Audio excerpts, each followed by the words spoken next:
Děkuji, pane Lipéne, že jste přišel. Víte, abych mohl sepsat co nejvěrněji příběh o vašem posledním dobrodružství, potřebuji množství fakt i podrobností a co nejpřesnějších. Ale jistě, ptejte se, příteli. Víte, že má ochota a vstřícnost vůči zástupcům tisku je takřka bezmezná. Článek se bude jmenovat Arsène Lupin kontra Sherlock Holmes a podtitul Blondinka a modrý diamant. Velmi chytlavé. Dovolíte, příteli, abych nahlédl do vašich poznámek? Potřebuji inspiraci, odkud začít. Milé rád. Prosím. Děkuji. Šarmantní elegán a svůdce. Vždy galantní k ženám, jistě. Nesnesitelně sebevědomý. No, proti tomu také nelze nic namítat. Mimořádně směšná úloha policie. Souboj lupiče gentlemana s nejlepším anglickým detektivem Beredech. Brilantní a vybroušené. Ale o případu samotném tam zatím nemáte ani řádku.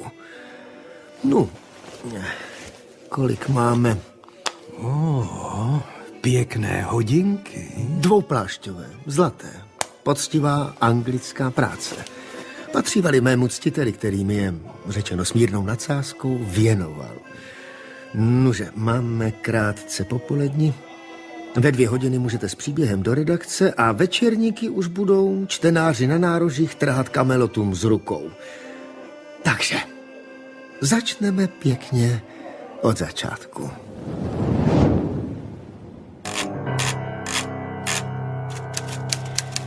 Před 2 lety záhadná smrt v apartmá barona z Hautreku v ulici Jeana Baptista Lillyho.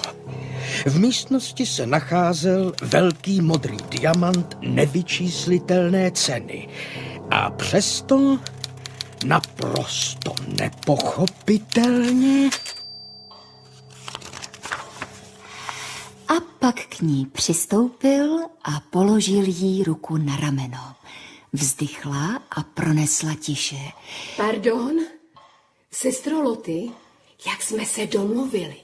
Máte dnes večer službu u pana barona a já odcházím na večerní modlitby v klášteře. Zamykám za sebou hlavní dveře, okna jsou zabedněná. Nezapomeňte termofor pod peřinu a nechat svítit noční lampičku. Dál. Už odcházím. V bytě s vámi zůstává jen sluha Charles. S pánem Bohem, sestro Augusto. Budu spát v sousedním pokoji. Dveře nechám otevřené. Tak kam pak jsme to dočetli? Ano. A pronesla tiše, budu vaší, pokud... Sestro Loty, dám si v kuchyni nějaký dlabanec a pak si lehnu na lavici, jo? A kdybyste něco... Klidně spěte, Charlesy. Všechno je v pořádku. Pořád někdo ruší. Už nevím, kdo je vlastně kdo a kdo bude čí.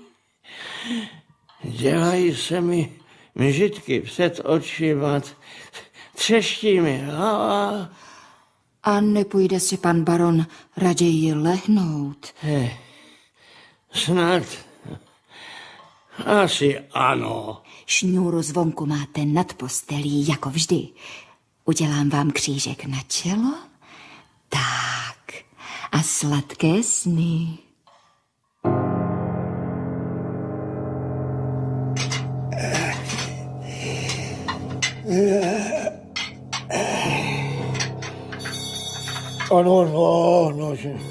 No, starý pán si zapomněl noční vázu, či co?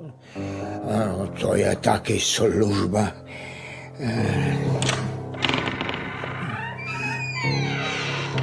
Haló? Sestro Loty? Proč jste zhasli?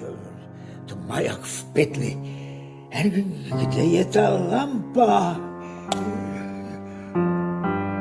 Sestro Loty, co se tu stalo? Pane barone, Pane Bože! Pane Bože!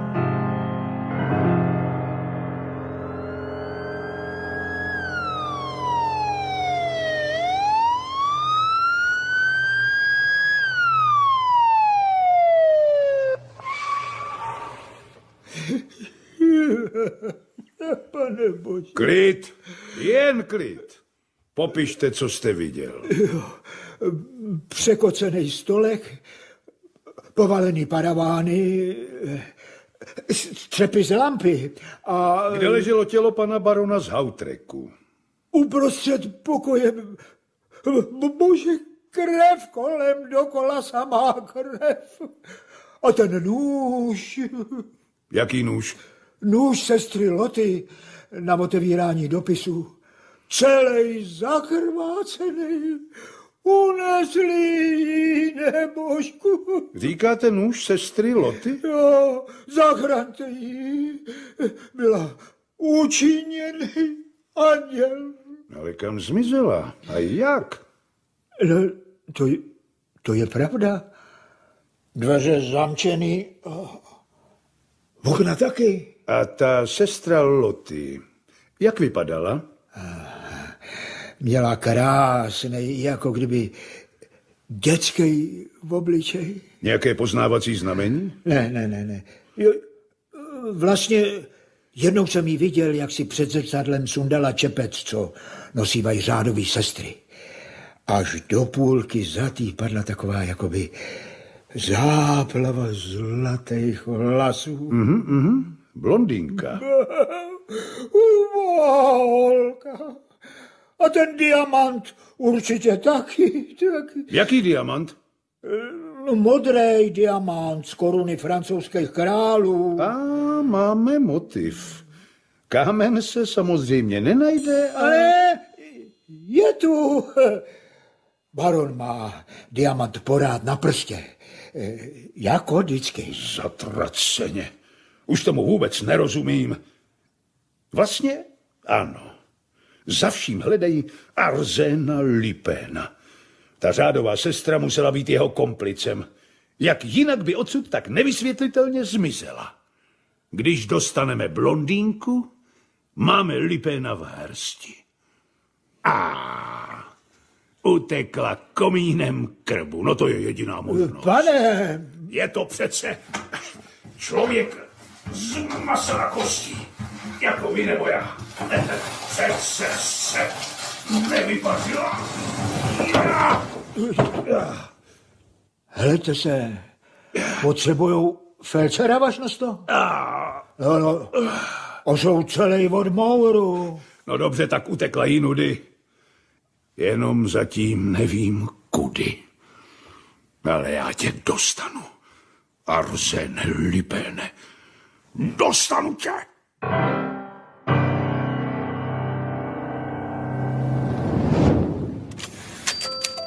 Před rokem v aukční síni hotelu Drouot uspořádali dědicové dražbu majetku z pozůstalosti hraběte z Hautreku. Smokingy, drahé roby, tisíce světel, sklenky s perlivým šampaňským. Tuším, že se Lupin o něco pokusí. Takovou příležitost si ujít nenechá. Co prsten? Pod skleněným poklopem stojí u něj 2 naši lidé. Nemůže se nic stát, inspektore. Celkem máme v místnosti 20 chlapů. Pokud jde o Lupina, nemůžeme si být jistí ničím. Podívejte, jak je čirý. Blankitný, jako vodní hladina zrcadlící nebe. A nyní budeme dražit položku číslo 28, prsten s modrým diamantem. Vyvolávací cena je 100 000 franků. Kdo zvedl tabulky? 3 burziáni, 2 šlechtičny, 2 ministři, 1 italský tenorista a 1 král v exilu. 150 000. 170. 200 000. Už zůstali jen 2. hraběnka z Krozonu a Heršman, majitel zlatých dolů v Africe. Toho nemůže trumfnout. 260 000. 270. 280. 280 000 pro paní hraběnku. Někdo víc? 280 000 poprvé. 300 000. 305 000. 305 000 poprvé. 305 000 podruhé. Něco se děje. Heršman vstává. Proč se rozhlíží? Vždyť propásne. 305 000 po třetí. Prodáno. 400 000. Pozdě, sakra. To ten dopis. Na chvíli jsem ztratil koncentraci. Dopis? Kdo vám ho předal? Jak ten člověk vypadal? Mladá žena, plavovlasá, štíhlá. Blondýnka. Dejte mužům rozkaz, aby... To nemá smysl, inspektore. Je pryč. Mohl byste mi, prosím, půjčit ten dopis? Tady je. Modrý diamant nese smrt. Dopadneš jako baron z Hautreku. Arsène Lupin.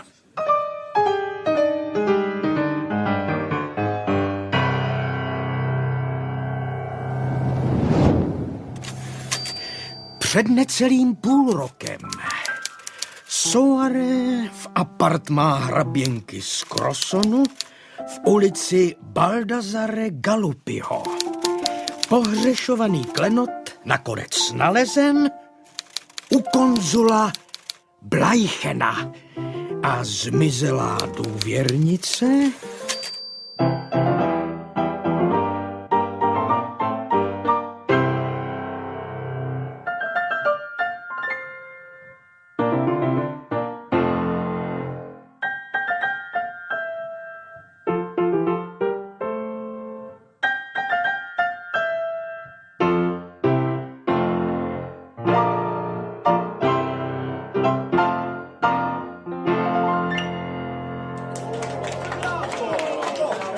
Vážení přátelé, tak tuhle skladbičku pro 4 ruce jsme společně tady s mou společnicí a přítelkyní Tildou secvičili speciálně pro dnešní večer.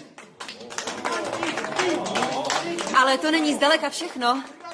Tilda umí stejně dobře preludovat i po tmě. Zatáhněte závěsy, prosím. A zhasněte lustry. Ještě sfouknout svíce ve svícnech. Prosím, uhasit i tam tu poslední svíčku. Má jako v hrobě. Tildo, milá přítelkyně, prosím.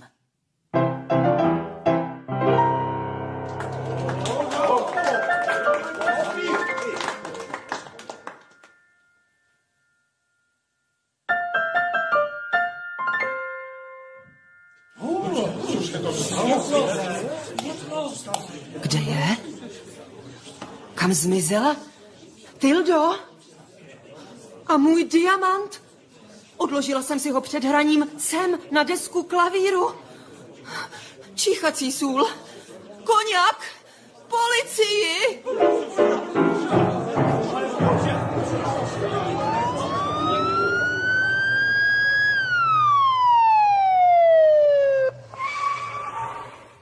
Ano, to je záhada. Petlice na vstupních dveřích, říkáte? Zůstala zasunuta zevnitř. Nikdo tedy nemohl z bytu odejít. Pane inspektore, vážená společnosti, bohužel budu vás muset opustit. Já chápu, že to není v tak pohnuté chvíli právě nejvhodnější. Ale co pak tak najednou, pane? To je pan rakouský konzul Blaichen. Nechtěl jsem kazit atmosféru večírku zprávou o náhlém vynuceném odjezdu. Promiňte, pane konzule, ale než opustíte tento byt, jsme povinni prohledat vaše zavazadla. Pouhá formalita, abychom vyloučili všechny možnosti. Ale poslušte si, prosím, já nemám co tajit. Pusťte se do toho, strážníku. A já se vás zatím vyptám na pár věcí, paní baronko. Tak otevřete prosím své příruční zavazadlo, pane konzule. Ptejte se, inspektore. Jak dlouho jste znala slečnu Tildu? Přibližně půl roku, ale jako bychom se přátelili od jak živá. Byli jsme si tak blízké, nebohé děvče. A nebyla s vámi vaše důvěrnice náhodou i na dražbě diamantu? Dokonce myslím, že byl její nápad vydražit ten kámen. To mě nepřekvapuje. A najednou je diamant fuč a slečna nám záhadně zmizí z uzavřené místnosti. Jako by tu nechal svou vizitku. Kdo? Jakou vizitku? Pane komisaři, tady, v láhvičce s léky. Prsten s modrým diamantem.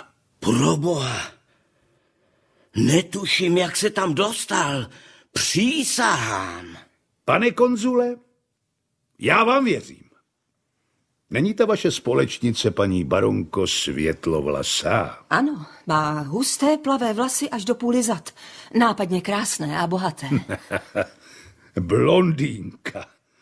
Komplic Arsèna Lupéna. To ona ukradla ten prsten. To nedává smysl, komisaři. I kdybyste měl pravdu a Tilda skutečně ukradla modrý diamant, proč by ho potom u všech všudy strkala do tubičky s léky v zavazadle pana konzula? Když už někdo ukradne takový skvost, tak si ho snad nechá, ne? To nedává žádný smysl. Máte pravdu. Nedává. A právě proto podezřívám Arsèna Lupéna.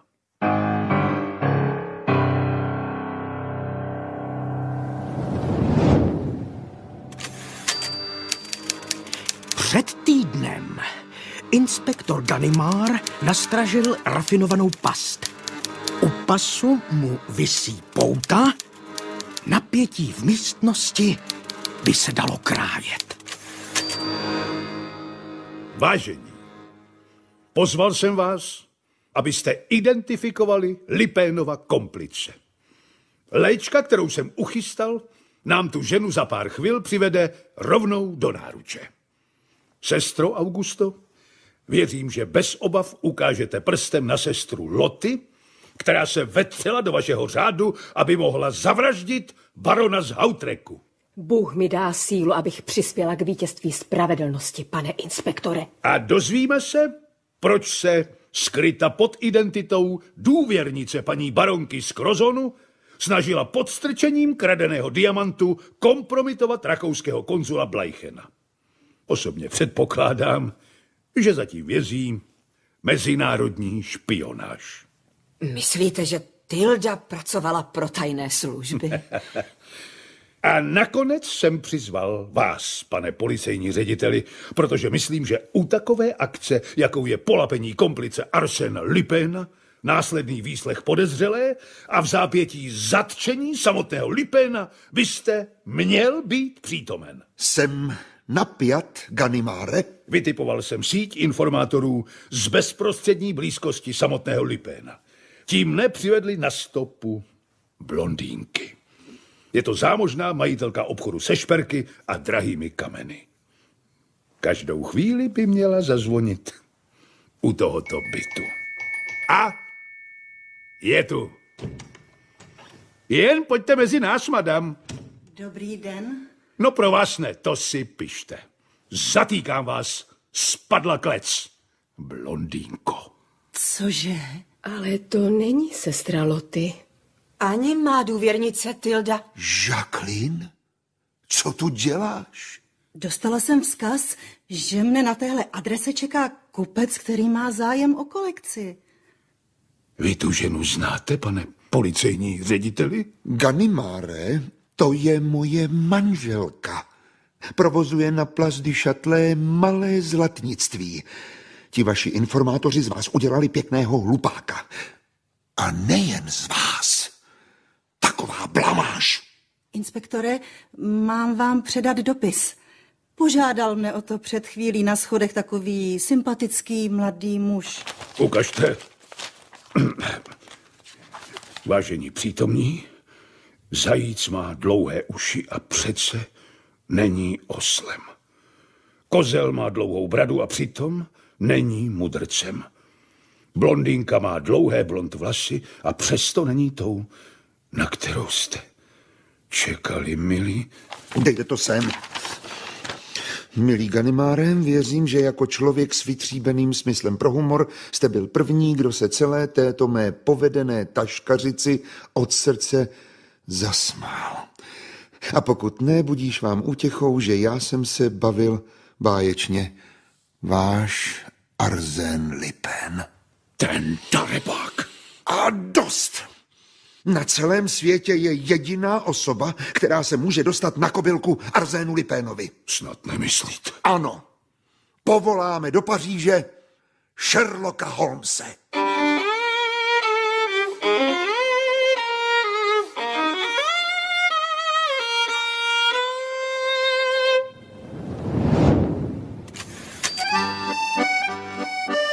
Před 24 hodinami.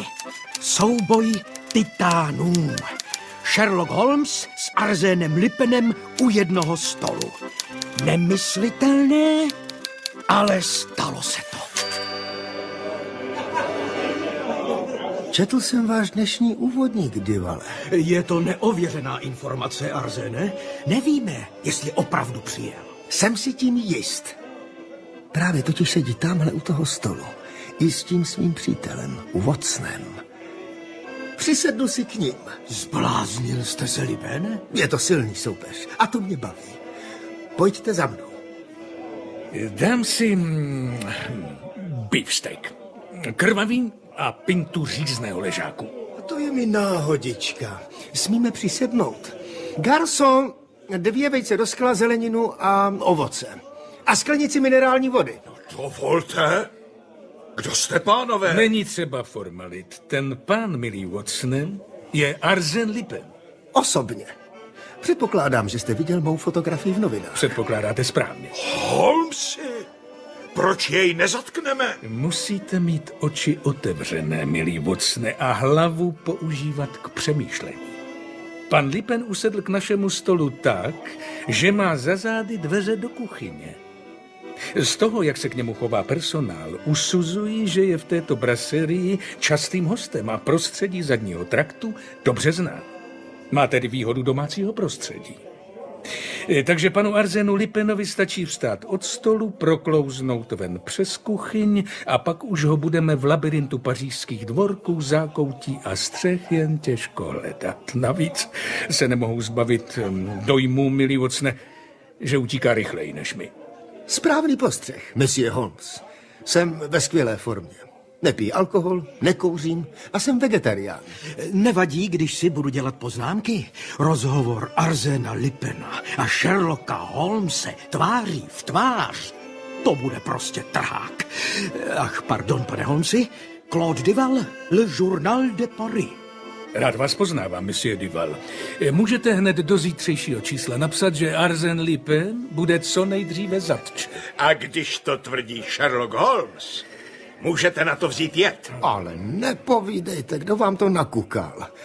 Podržíte mi, prosím, pane Holmesi, mou vycházkovou hůl? No ano. Děkuji. Potřebuji volné ruce, abych vám ukázal, že jste právě vypustil z úst takovouhle hloupost. Pěkná špacírka. Ze slonoviny. Pochází z Napoleonovy osobní pozůstalosti. Jen si ji prohlédněte. Nevěřil byste, jakou má pro mne cenu. Dovolíte, pane Holmesi, pár otázek? Kdy přesně má být pan Lupin zatčen? A kým? A jak? Vaše vejce ve skle, pane. Díky. Řešení celého případu se přiblížím, jakmile zjistím, jakým způsobem se pachatelům daří tak přízračně mizet z místa činu. Voilà, správně. Musí to nějak souviset s tajemnou osobou blondýnky. Nestačím se divit. Výborně. A co se týče toho obřího, modrého diamantu, který objevili v lahvičce konzula Bleichena, jsem přesvědčen, že se kolem něj ještě objeví velmi překvapivé skutečnosti. Jsem fascinován. Bravo, skvělé představení. Ale to je asi tak všechno. A k vaší další otázce, pane Divale. Zde pana Lupina zatknu pochopitelně já sám. Ale abych pravdu řekl, nemám na to příliš času. Na Blatech, poblíž Baskervillského zámku, v Devonshireu se prý zjevuje jakýsi pes. No. Musím se tam zajít podívat. Nuže, zítra nejpozději ve 12 hodin 12 minut bude Arsène Lupin zamřížený. A jak? To si zatím nechám pro sebe. No, Monsieur Holmes, seznámili jsme se, s chutí jsem pojedl, můj přítel Dival si udělal poznámky pro svůj článek. Je na čase se rozloučit. Au revoir, Monsieur Holmes. Na brzkou shledanou, Mr. Lupin.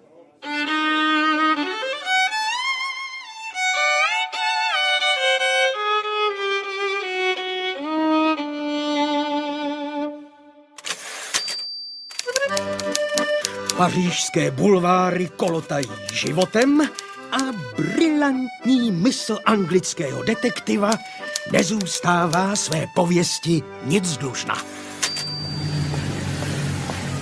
Toho šatnáře v restauraci, kde jsme právě obědvali, od někud znám. A nejen to, metař, kominík, pouliční klaun, kapitán parníku plujícího po Séně, číšník. Zmocňuje se mne neodbytný dojem, jako by všichni Pařížané byli komplicové Arsèna Lupina. Nezdá se vám moc, ne? Jen drobný záchvat paranoje. No. Měl byste ubrat s tím šňupáním kokainu, drahý Holmesy. Jako lékař... Něco mě napadlo, Watson. Taxi! Kam to bude, šéfe? Do ulice Jean-Baptiste Lullyho. To je tam, co byl zavražděn baron z Hautreku. Přesně tak, milý Watsone. Stát! Běžte se prosím podívat, co je napsáno na té mosazné tabulce nad dveřmi. Tak, píše se tam. Přestavba a oprava domu, architektonický ateliér Destange. Dobrá. Teď jeďte podél bloku pořád rovně a první ulicí doprava. Pergolesiho ulice. A opět? Co stojí na té mosazné tabulce?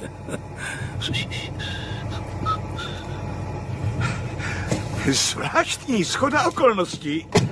Přestavba, architektonický ateliér Destange. Samozřejmě. Podél bloku rovně a první doprava. Baldassara Galuppiho. Tam byl přece ukraden diamant hraběnce z Crozonu. Už asi víte, příteli, co dělat. Záhada. Architektonický ateliér Destange. Tušil jsem to. Podél bloku rovně a první doprava. Jasně, šéfe. Do kolečka dokola. Ulice Alessandra Scarlattiho. Nužen? Vpřed, milý Watsone.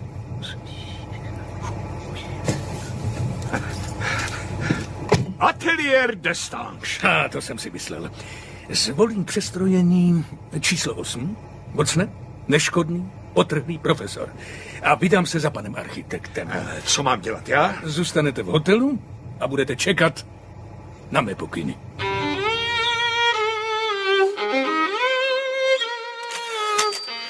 Sherlock Holmes zatýká Klotildu alias blondýnku. Je triumf anglického detektiva na dohled.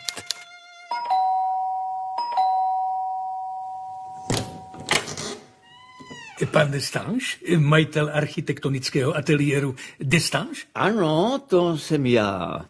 A vy jste? Jameson, archivář Mezinárodní asociace památkového úřadu sídlící v Londýně.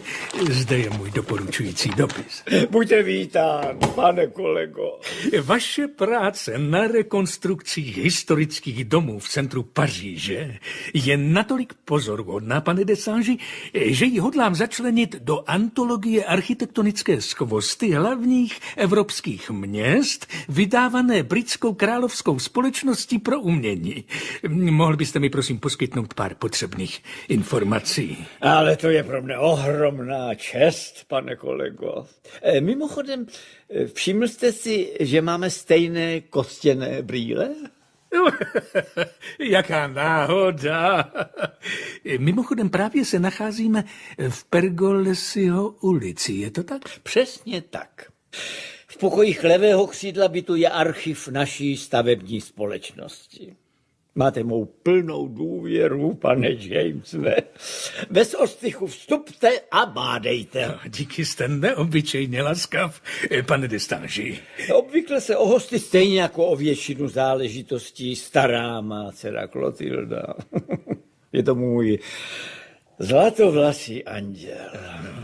Bohužel jako z udělání není právě doma, ale jakmile dorazí, pošlu ji za vámi. No, Dohledá pro vás veškeré potřebné podklady. A teď mne prosím omluvte, půjdu si lehnout.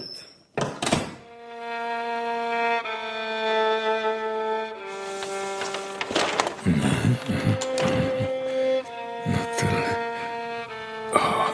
Páte potom. Ale to se podívím. Na to jsem si mohl myslet. Geniální. Holčičko, máme hosta. Jistý pan Jameson z Londýna. Moc, milý gentleman, bude se ti líbit. Můžete prosím za sebou zavřít dveře, slečno Klotildo? Bude lepší, když otec náš hovor neuslyší. Lepší pro koho? Pro vás. Dobrá, mluvte. Tento komplex historických domů rekonstruoval pro ateliér Destange jistý mladý architekt. Myslím, že jste si ho vybrala vy sama. A ten v budovách provedl úpravy, o nichž váš otec nemá ani tušení. Míním tím nejrůznější tajné dveře, únikové východy, skrytá schodiště. Netuším, co mi to tu vypravujete. Ten architekt, který provedl úpravy, je váš milenec. Jmenuje se Arsène Lupin a je to lupič a zločinec. A vy jste známa jako blondýnka, jeho komplic. Žádám, abyste ihned odešel. Dobrá, ale neodejdu sám. A kdo vás doprovodí? Vy, slečno. A když ne? Vrátím se k panu Destangeovi a ukážu mu tyto plány. A pak mu povím pár historek o dvojím životě jeho dcerušky.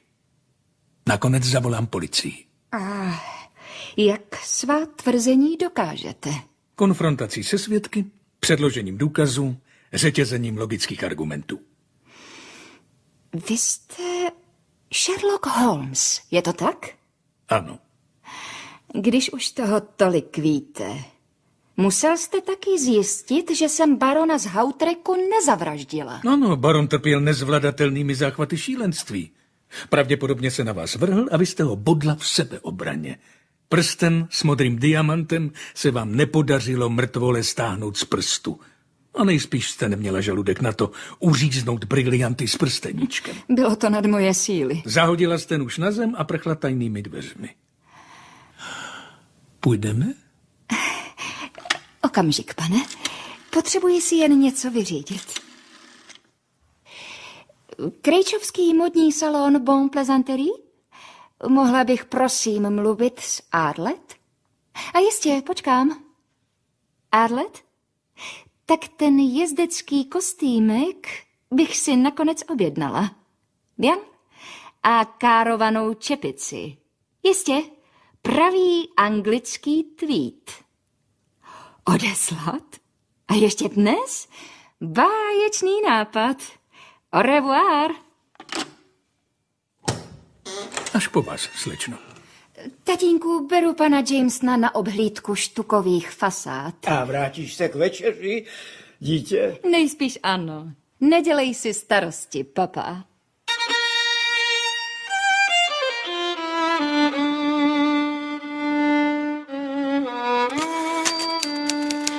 Výlet? Mohu vůbec napsat výlet, když nebyl dobrovolný? Zapeklitá otázka. Každopádně vlaštovka zvedá kotvy. Mademoiselle Clotildo, sedneme si spolu dozadu, aby vás nenapadlo tropit nějaké hlouposti.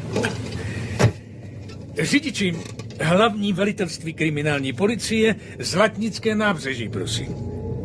Teď vás odvezu k inspektorovi Gannimárovi a vydám se znovu do ulic. A ještě dnes se tváří v tvář setkám s Arsénem Lupinem. To je velmi pravděpodobné. Ale řidiči, halo, kudy to jedeme? No vždyť vyjíždíme nejskou bránou ven z města. Zlatnické nábřeží přece není za hradbami. Hej! Slyšíte mě? Poslyšte, jedeme špatně. Co je tu k smíchu? Naprosto nic. No tak co se děje? Vy jste snad hluchý? Nařizuji vám, abyste okamžitě obrátil vůz. Drahý, nebylo by slušné nalít panu Holmesovi konečně čistého vína. Nože, pane Holmesi, co říkáte na malou noční projížďku? Arsen Lupin? Okamžitě zastavte. Skvělá práce, drahoušku Klou. Zastavte automobil Lupin, mířím slečně Klotildě na spánek. Arsene, drahý, jedeš rychlostí přes 200 km v hodině. Náš host je z toho očividně nervózní. Řekněte mu, ať zastaví. Jsem všeho schopen. Stisknu spoušť. Nemusíte mít strach, pane. Náš řidič má vynikající reflexy. A schovejte ten revolver. Vím dobře, že mne nezastřelíte. Vy to víte a Arsen to ví taky, takže působíte poněkud komicky. Damn. A kde je? A zanechte myšlenek na to, že byste vyskočil za jízdy z vozu. Dveře zevnitř nemají kličky. Dobrá. Jak dlouho pojedeme? Asi 2 hodiny. V přihrádce před sebou máte připravenou obloženou bagetu. Být vámi určitě bych se posilnila. Díky. Máte před sebou ještě další, mnohem delší cestu.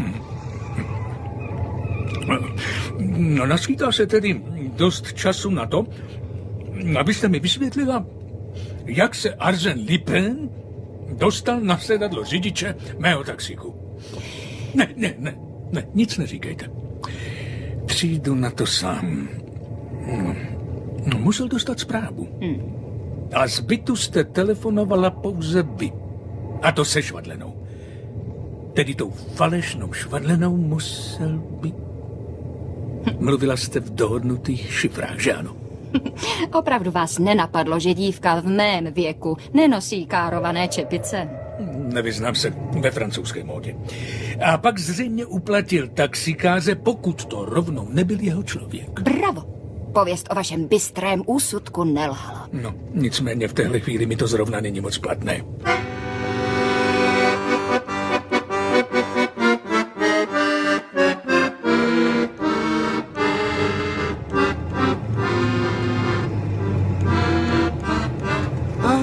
Přístav. Jsme na místě, vážení. Drahošku Klou, mohu ti nabídnout rádně? Kapitánem? Račte za mnou na molo. Výborně. Dostal jste zprávu? Samozřejmě. Vlaštovka je připravena k vyplutí. Pane Holmesi, račte do podpalby. Mám na vybranou. Pozor na schody.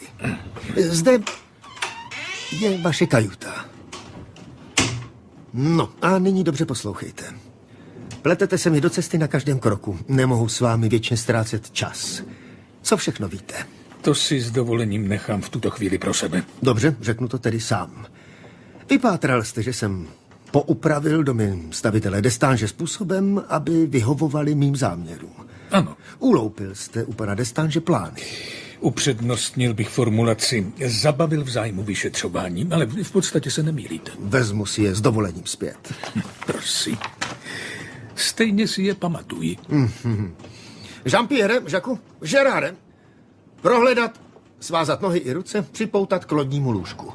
Jeden muž zůstane u pana Holmese na stráži po celou dobu plavby. Spolehněte se, šéfe. A zacházejte s ním ohleduplně. Není to vězeň, je to host. I když právě na to teď nevypadá. Kapitáne, za jak dlouho můžete být v Southamptonu? Přibližně za 8 hodin. Nespěchejte. Nesmíte u anglických břehů přistát dříve, než vypluje ze Southamptonu půlnoční parník, který je v Le Havru v 8 ráno. Tento pán se za žádných okolností nesmí vrátit zítra ráno do Francie. Jasné? Jasné, šéfe. Šťastnou plavbu.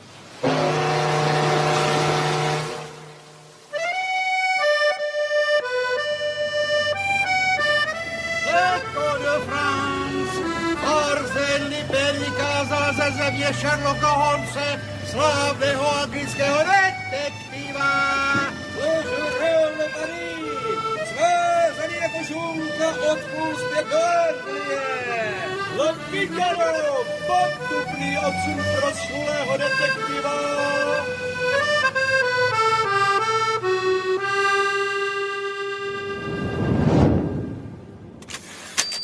Kolo štěstěny se točí jako zběsilé. Arsène Lupin se stěhuje, Sherlock Holmes se zjeví jako duch a inspektor Ganimard se vozí výtahem. Tak to je konec jedné éry. Základnu je třeba vyklidit. Zatracený Holmes. Musíme začít zase od začátku, pánové. Ještě se nevrátil. Kde by se tu vzal, François? Prvním vlakem, který výjíždí v 8 ráno, se sem nedostane dřív než večer. Za to mne tu bude hledat inspektor Ganimard. Dostal totiž anonymní vzkaz. Ode mne. Pochopitelně. Sice se s ním osobně nesetkám, ale najde tu roztomilé psaníčko. A voilà. Skrbuje rázem tajný vchod. Klidně běžte napřed. A slečna Klotilda? Za 10 minut mi zatelefonuje. Sdělí mi místo, kde právě je a já si ji tam osobně vyzvednu. Opatrnosti není nikdy dost. Tak salut, šéfe. A zbývá již jen načrtnout pamětní desku. Štětka, barva. Tak. Pěkně velkým písmem přes celou zeď. Zde bydlel Arsène Lupin, lupič gentleman, který položil na lopatky Sherlocka Holmese a inspektora Ganimara přivedl do blázince. Pěkné. A hosté se scházejí. Už běžím, Ganimare. Jen moment. Zahrajeme si na schovávanou. Ještě vycházkovou hůl. Už!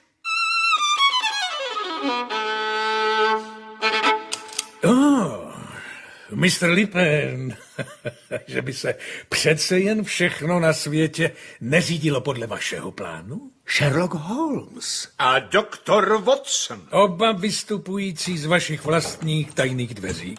Překvapen? Ale myslím, že by bylo zapotřebí vpustit inspektora Ganimara. Není slušné nechat návštěvu čekat za dveřmi. Watsone... Máte ho? Dopadl jste ho? Skvěle! Ale jak jste se sem dostal, pane Holmesi?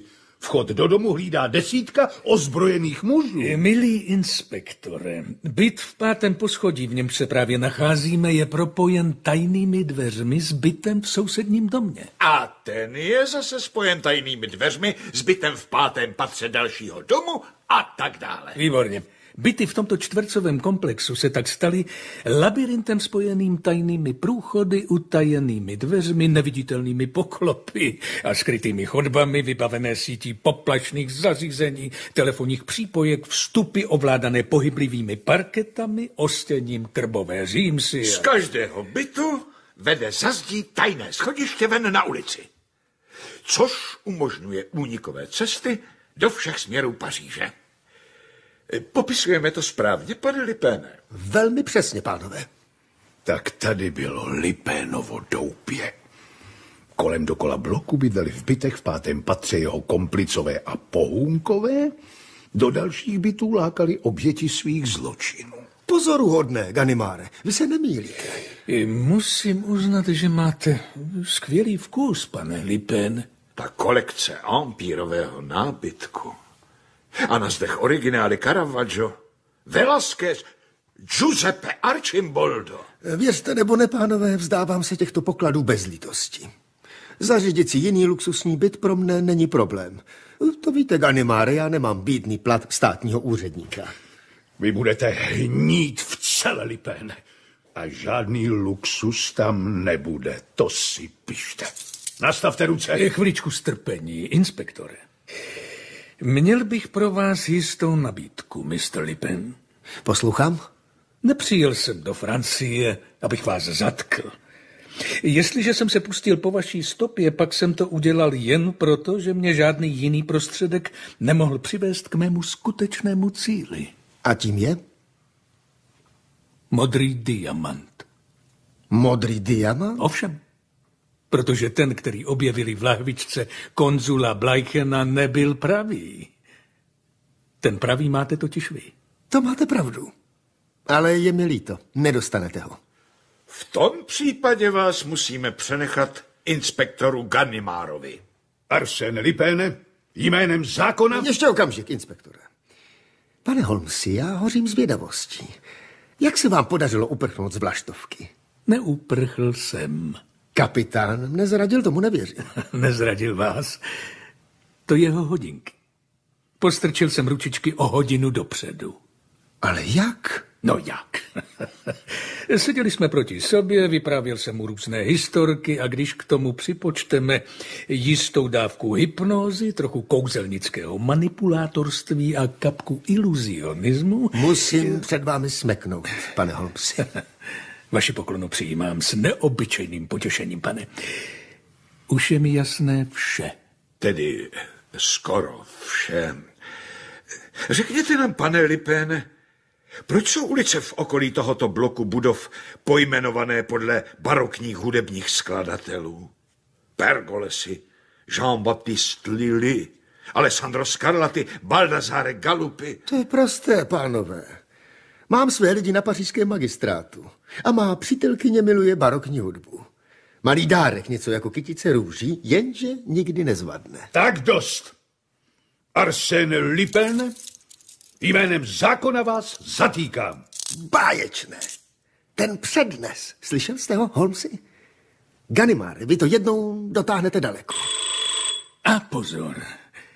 To by mohlo být zajímavé. Doktore Watsone, odveďte prosím pana Lupina do vedlejší místnosti. Pane Lupine, prosím. Jistě. Haló? Jistě, že jsem to já, drahá. Cože? Drahá, špatně vás slyším. Praská mi ve sluchátku. Blondýnka. Ano, ano. Právě se chci rozjet za vámi. No samozřejmě. Jako posledně. A kdeže to bylo? No jistě, že si vzpomínám. Ale pro jistotu. Děkuji. Nebezpečí? Ale kde pak? Ten moule je přece v Anglii. Dostal jsem zprávu ze Southamptonu. Ale nestrácejme čas, Monker. Jedu za vámi. Inspektore Ganimare, přiveďte prosím zpět pana Lupina. Tak šup, Lupine. Pane Holmesi? Takže ještě jednou. Mám zájem o modrý diamant. A já opakuji, není k mání. Nabízím vám za něj svobodu pro blondýnku. Nemám zpráv o tom, že by byla ve vězení. Nabízíte mi něco, co nemáte.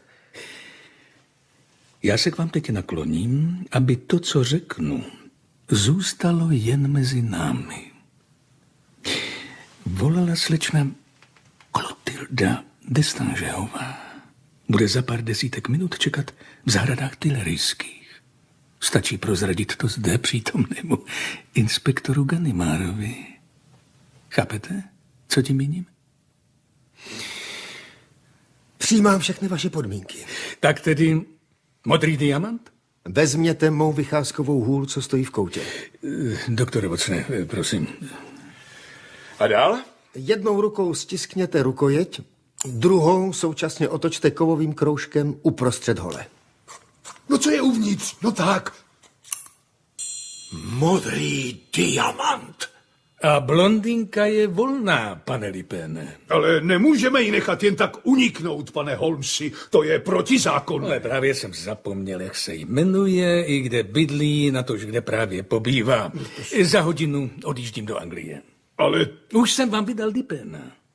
A tady je modrý diamant. Budete mít to potěšení osobně ho odevzdat hraběnce z Crozonu. Řekl bych, že si nemáte na čem stěžovat. S Bohem. Bylo nám potěšením. Šťastnou cestu, pánové.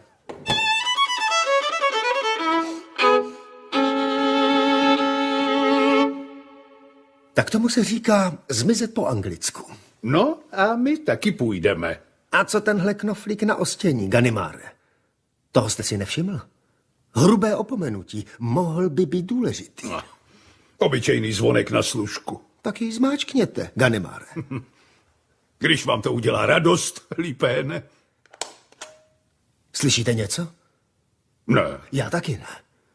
A přece jste právě dal pokyn mým lidem, aby mne bezodkladně osvobodili. Nechte si ty řeči. No, tak abychom tu snad už nestráceli čas, ne?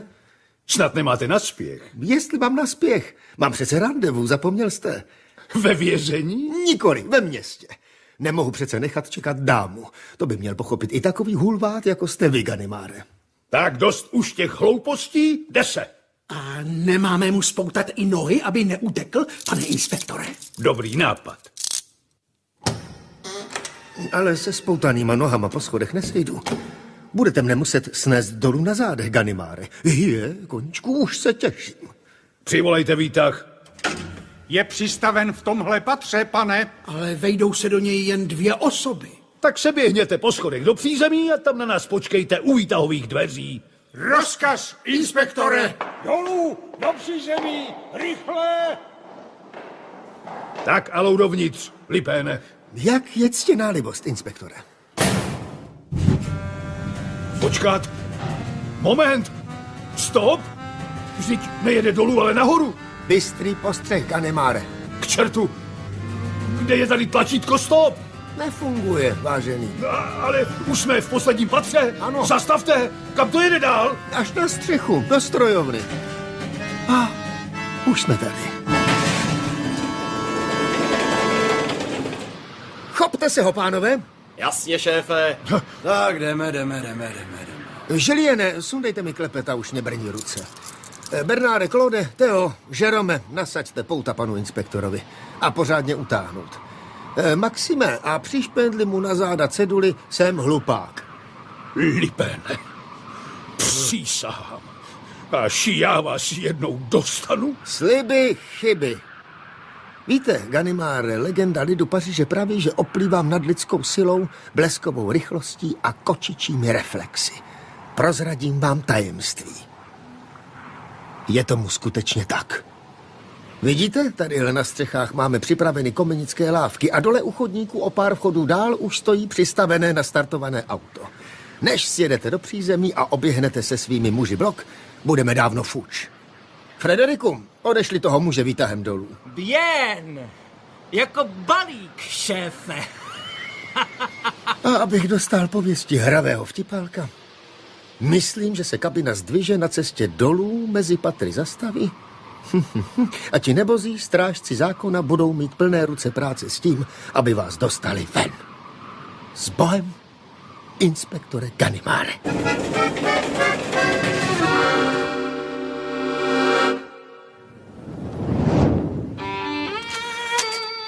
Vlakové nádraží Gare de l'Est. Sherlock Holmes se vrací do Anglie.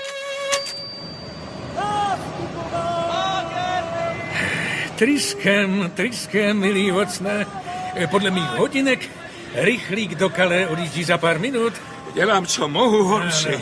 Co zavazadla? Poslouchaj nám v patách. A jsme tu. Watsone, na těch 10 dní nezapomenu, co budu živ. Byl to působivý souboj. Lipen zatčen, modrý diamant opět na světě. Ano, další z našich triumfů, milí Holmesi. Nastupte si, prosím, rychle, pánové. Podívejte, Watsone, Prázdné kupé. Kde je nosič zavazadel? Tady jste. Uložte nám, dobrý muži, kufry nahoru do sítí. Tu máte frank, příteli. To je pro vás. Jak jste štědrý, doktore. Celý 1 frank. Nepochází snad náš milý Watson ze Skotska, pane Holmesi? Arsen Lupin? Vy máte být přece zatčen. Snad jste si nemysleli, že vás nechám odjet bez rozloučení.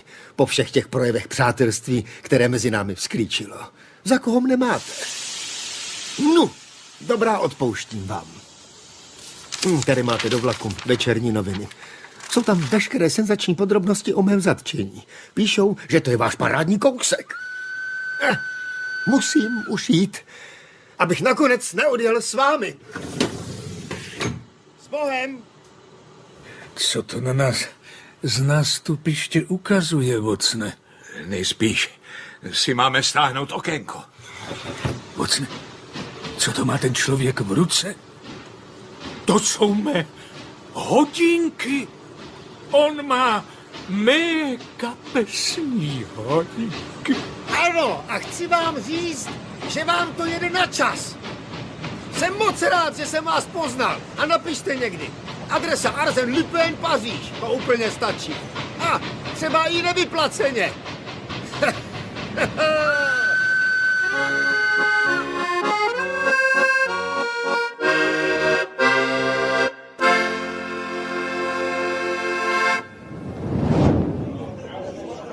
Takže jste nakonec, Lupine, o modrý diamant přišel. Skutečně?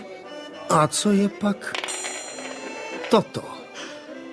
Bože, je skutečně nádherný. Ale jak jste o něj inspektora Ganimara opět připravil? Ještě to chudák ani neví. Bylo to stejně snadné, jako vzít batoletí bonbon. Ten hlupák Ganimár netušil, že v bankovní úschovně, kam modrý diamant uložil, byl nastrčený můj člověk. Takže po několika týdnech, až se hraběnka z Crozonu vrátí z cest a Ganimár otevře skříňku sejfu, aby si kámen vyzvedl a vrátil, ho čeká nemilé překvapení. Uložil jste dovnitř bezpečnostní schránky opět kopii modrého diamantu, že je to tak? Nikoli. Zamknul jsem tam hroudu pěkně nazrálého romadůru.